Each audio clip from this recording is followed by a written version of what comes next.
विद्यार्थी मित्रों, हमने अभ्यास के प्रश्नों की चर्चा की। अब हम स्वाध्याय के प्रश्नों भी देख लें। स्वाध्याय में सबसे पहला प्रश्न है, शिकारी हिरनी के पास क्यों गया? अपने विचार लिखिए।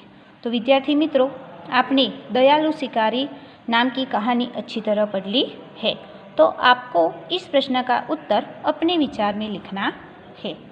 दूसरा प्रश्न है, नीचे दो प्रसिद्ध कहानियों के चित्र दिए गए हैं, उनके नाम लिखकर कहानी लिखिए। यानी कि यहाँ पर दो अलग अलग कहानियों के चित्र दिए गए हैं और एक कहानी के 3 चित्र हैं। इन 3 चित्रों के आधार से हमें कहानी बनानी है और उचित शीर्षक देना है।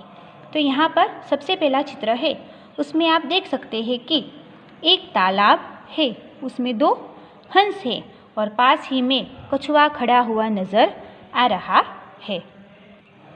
दूसरे चित्र में हंस लकड़ी के सहारे कछुए को लेकर उड़ रहे हैं और नीचे गांव है और गांव के लोग इस तरह हंस को कछुए को लेकर उड़ते हुए देख बातें कर रहे हैं। और तीसरे चित्र में आकाश से कछुआ नीचे गिरता हुआ नजर आ रहा है। अब इन 3 चित्रों के आधार से हमें कहानी बनानी है। तो चलो विद्यार्थी मित्रों, अब हम कहानी बनाएंगे। एक तालाब था, उसमें एक कछुआ रहता था। वो बहुत बातूनी था। बातूनी यानी कि बहुत बोल बोल करना। वहीं 2 हंस भी रहते थे। इन तीनों में अच्छी दोस्ती थी। एक साल वहाँ बारिश कम हुई तो तालाब का पानी सूखने लगा।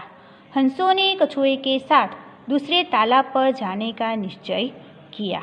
वे एक लकड़ी ले आए और उसका एक एक शिरा अपनी अपनी चोंच से पकड़ लिया। बीच का भाग कछुए ने अपने मुंह से पकड़ लिया।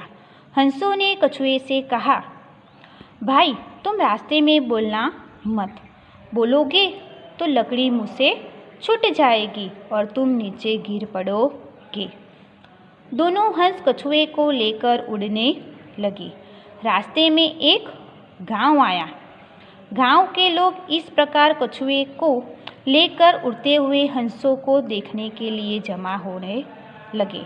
अब इस तरह हंसों को कछुए को लेकर उड़ते हुए लोग जमा होने लगे और बातें भी करने लगे। इस तरह लोगों को जमा होते हुए देख कछुए से चुप न रहा गया। उसने बोलने के लिए अपना मुंह खोला। उसी समय लकड़ी उसके मुंह से छूट गई और वह जमीन पर गिर पड़ा और नीचे पड़ते ही मर जाता है।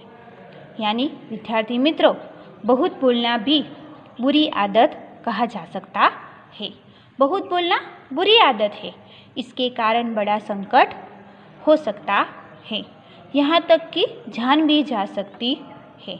यह कहानी हमें बातूनी न बनने की सीख देती है। अब हम इस कहानी का नाम देंगे बातूनी कछुआ। चलो विद्यार्थी मित्रों, अब हम दूसरी कहानी देखेंगे।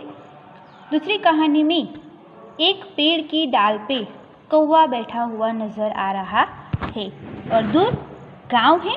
गांव की झोपड़ियां नजर आ रही है और एक घड़ा नजर आ रहा है। और दूसरे चित्र में देखें तो कौवा घड़े पे बैठा हुआ है और अपनी चोंच से कंकड़ घड़े में डालता हुआ नजर आ रहा है। और तीसरे चित्र में कौवा उड़ता हुआ नजर आ रहा है। अब इन 3 चित्रों के आधार से हम पूरी कहानी बनाएंगे। एक कौवा था।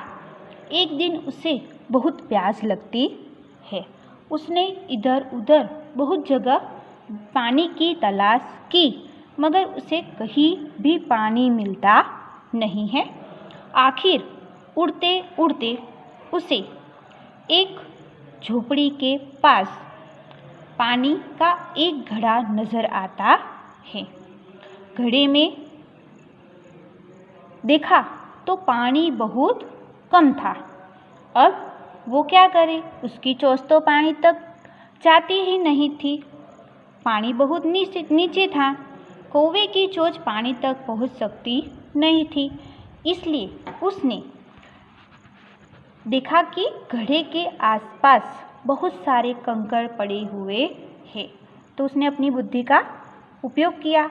उसने अपनी चोंच से एक एक कंकड़ उठाए और पानी के घड़े में डाले।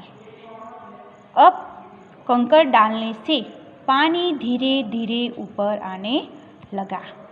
फिर